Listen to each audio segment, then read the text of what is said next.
Hello everyone. In today's video, we're going to see one more video of English. So let's start. Now, in this video, we are going to see many questions. How to ask questions to anyone. Uh, this thing I am going to explain you. Last video में हमने देखा था ये chapter, ये हमने देखा था, इसको मैंने डिटेल में एक्सप्लेन किया था. उसके बाद कई सारे questions we can see here. Okay, so आपको क्वेश्चन कैसे पूछना है, या फिर कोई if anyone is asking question, how to give answer, how to understand that what is he asking. Okay, so उसको समझना भी ज़रूरी है.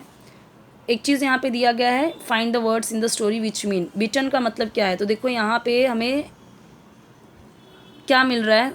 बिटन का मतलब होता है काटना. बिटन का मतलब कट ऑफ विथ टिथ, दांत से काटना. उसको हम क्या वर्ड दे सकते हैं, निबल. इस चैप्टर में हमने देखा था ना कि ये देखो यहाँ पे निबल. अच्छा हुआ कि उसने मेरा शू कुतरा नहीं था, यानी दांत से काटा नहीं था. अब दांत से काटने का मतलब अगर हम देखें तो बिटन का मतलब या फिर कट ऑफ विथ टीथ, इसको एक वर्ड में बोलना हुआ तो क्या बोलेंगे, निबल. ठीक है, यानी दांत से काटना, कुतरना, उसको बोलेंगे nibble. Cut off with teeth, bitten, तो सेम चीज़ है. बाइट होता है, बाइट यानी काटना, बिटन बाइटन मतलब कि कुतरना, बाइटन. ठीक है. क्राइड नॉइजली बहुत ज़्यादा चिल्लाना, ज़ोर से रोना. हमने देखा था क्या मतलब था यहाँ पे, सॉफ्ट था ना.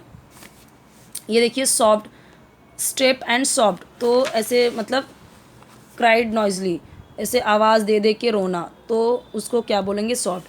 अब चाहे आप सॉफ्ट बोलिए चाहे क्राइड नॉइजली बोलिए. क्राइड नॉइजली का मतलब जैसे मैंने बोला ही क्राइड नॉइजली, और अगर मैंने बोल दिया ही सॉफ्ट वेरी बैडली, ही सॉफ्ट होल डे, तो मतलब कि वो ऐसे रोता रहा सिसक सिसक के. नॉइजली बोला, ये बोला, तब भी सेम ही है. ठीक है, बट ये बोलने की जगह अगर आप ये बोलते हो, ये बोलने की जगह अगर आप ये बोलते हो तो ज़्यादा इफेक्ट पड़ता है, ज़्यादा अच्छी इंग्लिश, मतलब एक ही वर्ड में आपने बोल दिया वो. Next, answer in a word और अ फ्रेज. वर्ड यानी एक शब्द में, फ्रेज जो पूरा सेंटेंस ना हो के फ्रेज है, मतलब एक वर्ड से ज़्यादा है. Who bought new shoes for Yash. अब मैंने यहाँ पे न्यू शूज़ की जगह कुछ और लिख दो. Who bought new dress for Reena. Who bought her new hair clips for Reena. तो चीज़ें आप चेंज करके, हु का मतलब क्या हो गया, कौन लाया. जैसे यश के लिए न्यू शूज़ कौन लाया. तो जब हमें स्टार्टिंग में देख रहे हैं कि क्वेश्चन वर्ड है, इसका मतलब कि आपको ये पूछा जा रहा है कि कौन लाया. ठीक है, तो हु का मतलब यहाँ पे कौन, और हिंदी में अगर हम देखें तो ये सेंटेंस के बीच में आएगा कौन.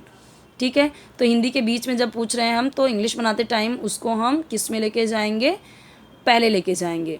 हु बॉट, कौन खरीदा, नए शूज़, नए जूते, फॉर यानी के लिए, यश. ओके, जब हमने देखा कि अगर वॉट है, वाई है, हाउ है, तो हम अक्सर देखते हैं कि जब अगर ये पास्ट इंडिफिनिट में बोल रहे हो, तो पास्ट इंडिफिनिट में बोल रहे हो तो हु के साथ में डिड नहीं आता. मतलब अक्सर हमने देखा ये. नॉर्मली आप हु बोलिए और फिर यहाँ पे वर्ब आपने लगाया, who bought new shoes for Yash. ठीक है, तो जैसे मैंने बोला कि तुम्हें कौन पढ़ाता है, तो मैंने बोला प्रेजेंट इंडिफिनिट में, who teaches you. Who teaches you, who बोला मैंने, पर मैंने उसके बाद कोई हेल्पिंग वर्ब नहीं लगाया, डू डज नहीं लगाया. जबकि क्वेश्चन वर्ड आया, फिर भी मैंने क्या बोला, हु टीचेज़ यू, तुम्हें कौन पढ़ाता है. हु गिव्स यू मनी,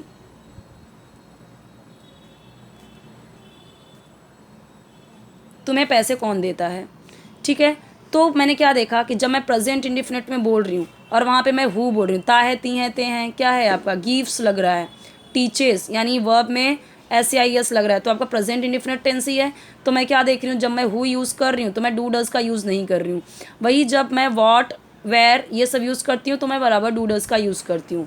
ठीक है, तो ये चीज़ें हैं कि हु के साथ में जब आप ऐसे सिर्फ प्रेजेंट इंडिफिनिट में बात कर रहे हैं या पास्ट इंडिफिनिट में बात कर रहे हैं, तो हु के साथ में हेल्पिंग वर्ब हम यूज़ नहीं करते. Who bought new shoes for Yash, तो यश के लिए किसने न्यू शूज़ खरीदे. How did Yash feel then, अब ये भी देखिए पास्ट इंडिफिनिट में ही है, लेकिन हाउ के साथ में क्या यूज़ हुआ, डिड। मैंने आपको लास्ट वीडियो में बताया था कि जब पास्ट इंडिफिनिट है तो अगर सिंपल सेंटेंस है, कुछ क्वेश्चन वाला नहीं है, तो हम क्या करते थे, सेकंड फॉर्म यूज़ करते थे वर्ब का। लेकिन जैसे ही डिड आ गया तो मैंने यहाँ पे क्या किया, फेल्ट नहीं यूज़ किया, मैंने फील यूज़ किया। फर्स्ट फॉर्म यूज़ किया, सेकंड फॉर्म यूज़ नहीं किया, क्योंकि जैसे ही आपने डिड लगाया वैसे ही आपका फर्स्ट फॉर्म हो जाता है वर्ब का। लेकिन यहाँ पे हमने डिड नहीं लगाया था, इसके लिए बाय नहीं हुआ, खरीदने का बाय नहीं, बॉट ही रह गया। How did Yash feel then, यानी कि यश ने कैसा फील किया, ठीक है, यश को कैसा फील यानी महसूस हुआ। मतलब फील का मतलब महसूस होना ना, तो महसूस हुआ, क्योंकि ये है तो पास्ट इंडिफिनिट में ही बोलेंगे, तुम पास्ट इंडिफिनिट में कैसा उसको महसूस हुआ। फिर यश को कैसा महसूस हुआ। वाई वॉज यश सॉबिंग, यश रो क्यों रहा था, वाई यानी क्यों, वॉज यानी अब यहाँ पे देखिए सॉबिंग यानी यश क्यों रो रहा था। अब यहाँ पे देखिए सॉब होता है ना, सॉब्ड सॉब, तो यानी कि यहाँ पे वॉज है और आईएनजी, तो रहा था, रहे थे, रही थी का सेंस बनेगा। मैंने आपको बताया है कि ही शी इट सिंगुलर के साथ, आई के साथ वॉज यूज़ होता है, वी यू दे प्लूरल के साथ वेर यूज़ होता है, ये वाला वेर, ठीक है, और आईएनजी लगेगा वर्ब में। यश क्यों रो रहा था, सॉबिंग यानी रो रहा था, हमने कई जगह देखा। Who had carried Yash shoes to the hole, तो यहाँ पे बोला गया है कौन ले गया था। अब हैड आया है, यानी कि किस में यूज़ हुआ, ये पास्ट परफेक्ट में यूज़ हुआ, हैड यूज़ हुआ है।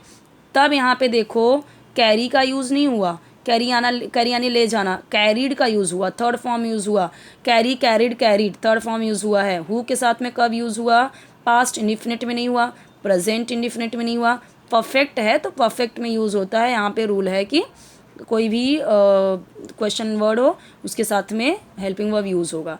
हु हैड कैरिड, कौन ले गया था, कैरिड यानी ले गया। यश का, ये का के सेंस में यूज़ होगा, apostrophe. Shoe to the hole, hole के पास यानी उसके पास, होल के पास, टू द होल, होल यानी होल में या होल के पास कौन ले गया था।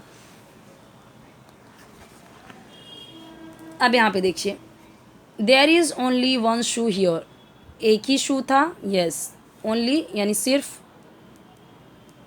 इज़ है, वन एक, शू हियर यहाँ, हियर यहाँ, शू यानी जूता, यहाँ एक ही जूता है, yes true. Yash saw his shoe in the hole, Yash ने देखा। अभी देखिए subject verb without any helping verb, कौन सा टेंस हुआ, पास्ट इंडिफिनिट टेंस, तो पास्ट में बोल रहे हैं। यश ने देखा, पास्ट में देखा अपना shoes, shoe in the hole, hole में। यश फॉलोड मोती, यस हमने देखा था, फॉलोड मोती, यश फॉलोड मोती, ये तो हमने देखा। His mother gave him new shoes, so उसकी माँ, हिज मदर, उसकी माँ ने दिया, आ गया यहाँ पे।